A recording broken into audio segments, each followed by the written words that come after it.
Seguimos con más Modo Fontevecchia hasta las 13 en este programa especial en memoria del Papa Francisco. Es momento de recibir al próximo entrevistado. Es un activista social, político, reconocido por ser el fundador y titular de la Fundación La Alameda. Se desempeña como director del Comité Ejecutivo de Lucha contra la Trata y Explotación de Personas entre 2020 y 2024. Anteriormente fue legislador de la Ciudad de Buenos Aires entre 2013 y 2017. Mantuvo una profunda amistad de más de 13 años con el Papa Francisco, basada en la lucha compartida contra la trata de personas y la exclusión. Nuestro invitado destacó la coherencia, humildad y sencillez del pontífice, narrando su vínculo en el libro La amistad no se negocia. Recibimos en Modo Fontevecchia a Gustavo Vera.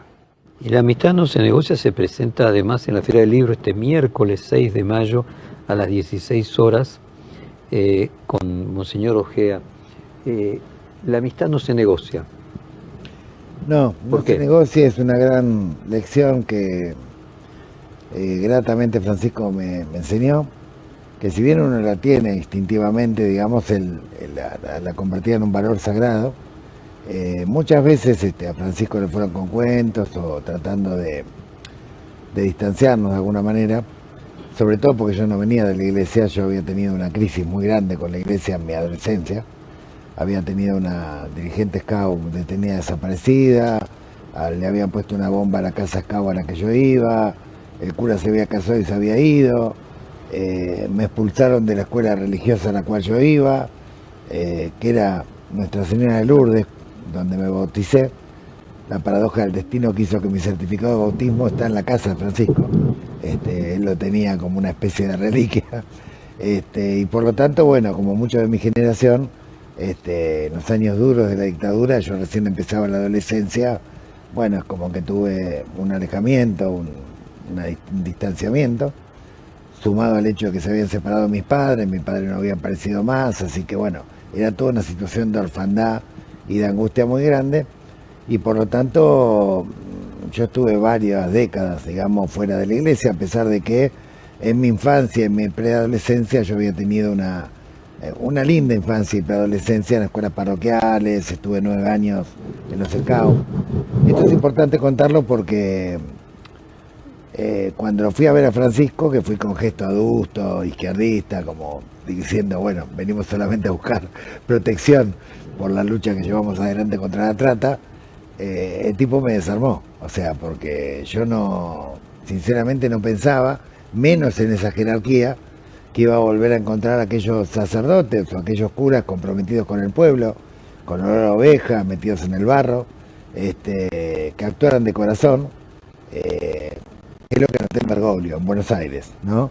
Entonces ya me empezó a impactar a mí Bergoglio bastante antes que fuera Francisco, y obviamente esto generó una crisis en la Alameda, que imagínate, estaba compuesta, provenía de una asamblea barrial, estaba compuesta por radicales, trotskistas, anarquistas, peronistas, era todo un poliedro de todo tipo, donde había una gran desconfianza en la iglesia institución, y bueno, y de repente los gestos de Bergoglio, cuando vino a bendecir a hijos de costureros de talleres clandestinos a la Alameda, cuando él participaba del comedor comunitario, venía regularmente, digamos, a visitarnos en colectivos, en custodia.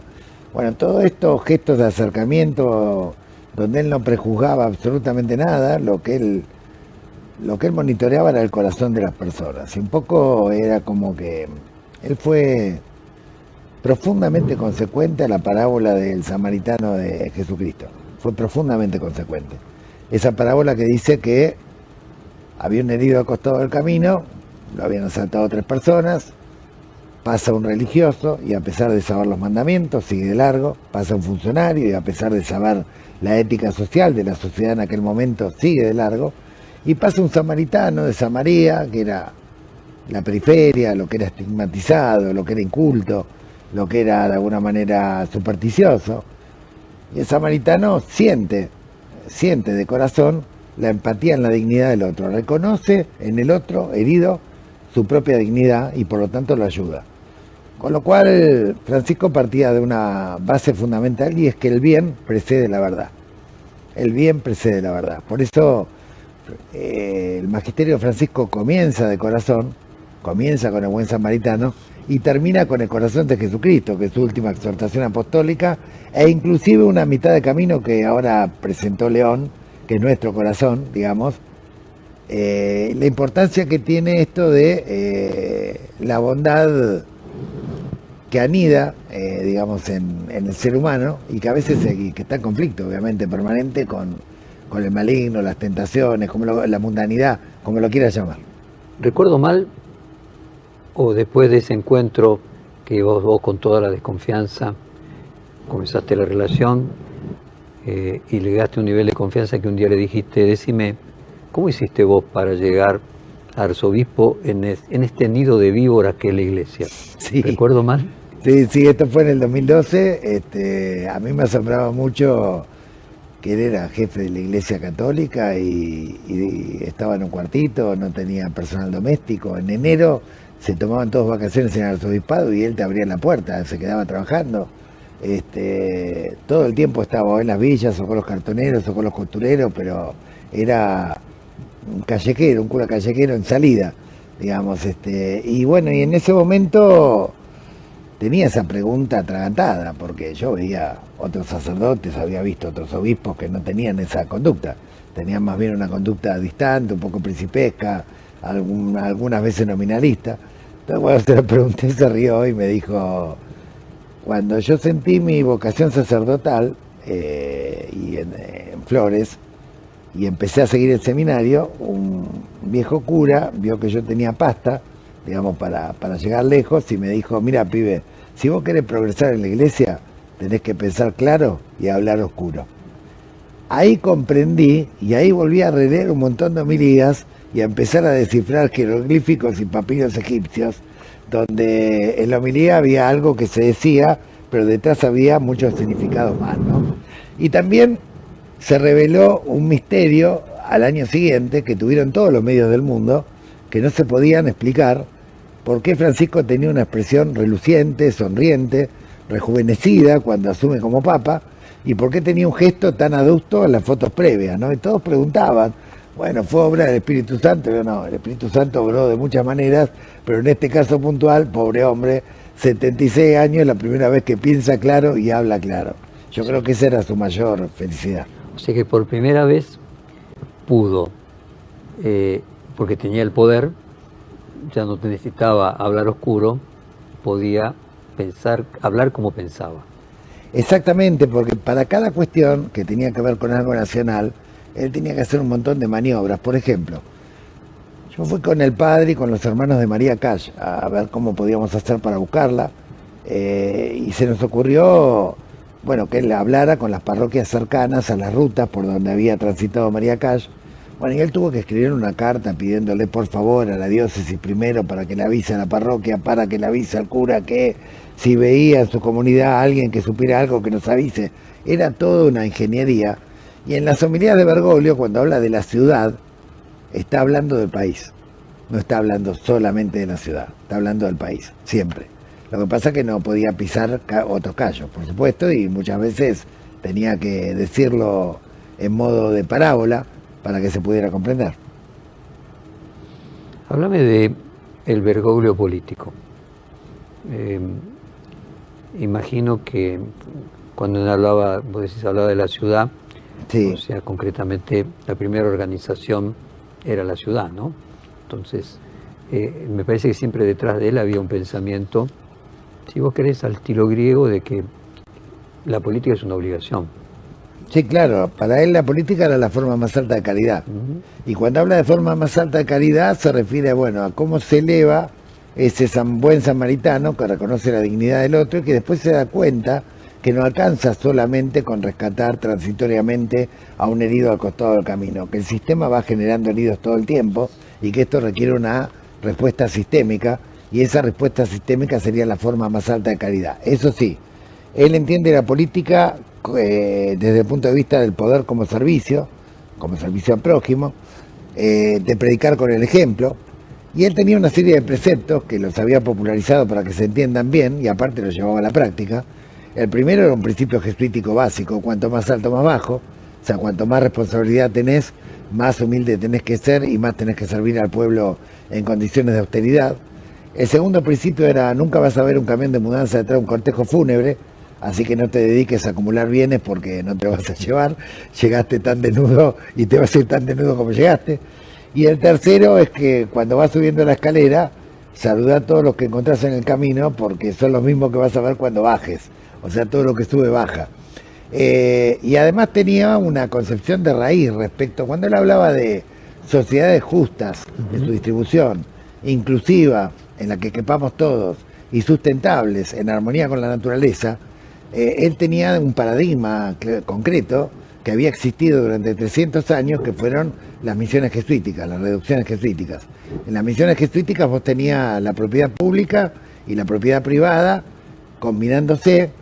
300.000 aborígenes trabajaban 3 días en la propiedad privada, 3 días en la propiedad pública, el séptimo día descansaban, había una cultura extraordinaria. Yo no sé si pudiste ir alguna vez a San Ignacio Guazú, pero la escultura, la pintura, es extraordinario el nivel de cultura que habían adquirido las misiones, que no por casualidad 2 imperios convencieron a un papa de aquel entonces de exterminarlas, de erradicarlas, ¿no? Y de expulsar a los jesuitas de Latinoamérica primero y de Europa después, porque eran un peligro para los planes de saqueo y para los planes de colonización. En buena hora que Naciones Unidas hace poco reconoció al tráfico esclavo de africanos, digamos, como un delito de lesa humanidad en los orígenes del capitalismo. Falta reconocer que también la mita, el yanaconazgo, fueron otras formas de servidumbre que se aplicaron al servicio de la acumulación originaria de capital, ¿no? Siguiendo esa idea del buen samaritano y de que el bien preceda la verdad, otra de las cosas que mucha gente no comprendía, una era, bueno, cómo ese Francisco, ese Bergoglio transformado en Francisco, tenía dientes y de repente podía sonreír. Otra que ya muy debatida es, bueno, ¿por qué no vino a la Argentina? Y otra es por qué saludó tan afectuosamente a Milei cuando Milei había hablado tan mal de él. Conociéndolo, me gustaría que explicaras estos 2 últimos, lo de Milei y por qué no vino a la Argentina. Bueno, voy a empezar por el final. En el caso de Milei, ahí se aplicó un principio, obviamente, religioso, dar la otra mejilla, una actitud de misericordia, de compasión, pero también un principio político. Claramente él había estudiado a Milei, y sus amigos lo habíamos ayudado un poquito, en la radiografía de lo que era Milei, cómo había sido su infancia, su adolescencia, su juventud, sin amigos, sin novia, con violencia familiar, con una actitud bastante agresiva por parte del padre, una persona que tenía una carencia afectiva muy grande. Entonces varios opinábamos, de los que podíamos humildemente opinar, que nos parecía que un abrazo y una contención de padre, digamos, o sea, de alguna manera que Francisco intentara ser el padre que no tuvo, podía atenuar el daño que podía provocar al país por su propio resentimiento de raíz, su propio resentimiento psicológico de raíz. Es lo que intentó Francisco. Francisco lo hizo por la patria, claramente. Lo hizo como cristiano, pero como cristiano no tendría que haber exagerado tanto, digamos. Lo hizo, fíjate que tuvo la audiencia más larga, viste que siempre medían los periodistas el tiempo de audiencia, más larga que con Macri, que con Cristina, que con Alberto, fue con Milei. Y fue justamente un intento, te diría, de un acto de amor de Francisco hacia Argentina, diciendo, bueno, vamos a tratar de abrazar a este muchacho, a ver si se ablanda un poco y a ver si por ahí gobierna a favor del pueblo. Bueno, lamentablemente esto no ocurrió y, bueno, ya sabés las cartas posteriores que hubo. Respecto a la Argentina, él quería venir al final de su mandato, lo dice por escrito. Lo tenía previsto en el 24, lo que ocurrió es que su salud se empezó a agravar y además él tenía la prioridad número 1 de cerrar el acuerdo con todas las fracciones de los musulmanes, porque él partía de la base de que para poder transformar el mundo había que generar un consenso social mundial gigantesco, y esto es un poco lo que expresa el Fratelli Tutti. Fíjate que Fratelli Tutti es una encíclica que viene de un acuerdo, el acuerdo de Abu Dhabi, es el acuerdo con la primera fracción de los musulmanes, el segundo acuerdo es en Irak, el tercero es en Indonesia en 2024, porque él partía de la base de que si todas las personas que creen en algo trascendente, o que tienen buen corazón, o que creen en el prójimo, se unieran, ¿sí? se unieran alrededor de un camino concreto, caminaran primero alrededor de lo que están de acuerdo y después poliédricamente fueran llegando a una síntesis, bueno, el consenso social mundial cambiaría y evitaría guerras y catástrofes, porque aparte él ya lo había experimentado en el 2014, cuando frenó un bombardeo en Siria y una invasión en Siria, recordarás en la época de Obama, con una jornada mundial interreligiosa, y además porque él el trabajo o el abordaje del trabajo interreligioso no era el clásico al que estábamos acostumbrados, que se sentaban diferentes religiosos de diferentes creencias y discutían sobre los textos sagrados y de manera abstracta en qué cuestiones podían coincidir o no, sino que era una cuestión de lo concreto a lo abstracto. O sea, juntémonos para proteger a los migrantes que están siendo arrojados al Mediterráneo. Juntémonos para defender la casa común contra el calentamiento global. Juntémonos a favor de la paz. Juntémonos contra la trata y el tráfico de personas. Ir de lo concreto a lo abstracto, ¿sí?, es lo que es la base de la cultura del encuentro y es la base por la cual los musulmanes lloraron tanto. Yo no sé si sabés que el Laudato Si y Fratelli Tutti fueron traducidos al árabe, fueron distribuidos ampliamente en el mundo musulmán, inclusive en la Academia de Ciencias de Irán, fue trabajado muy meticulosamente.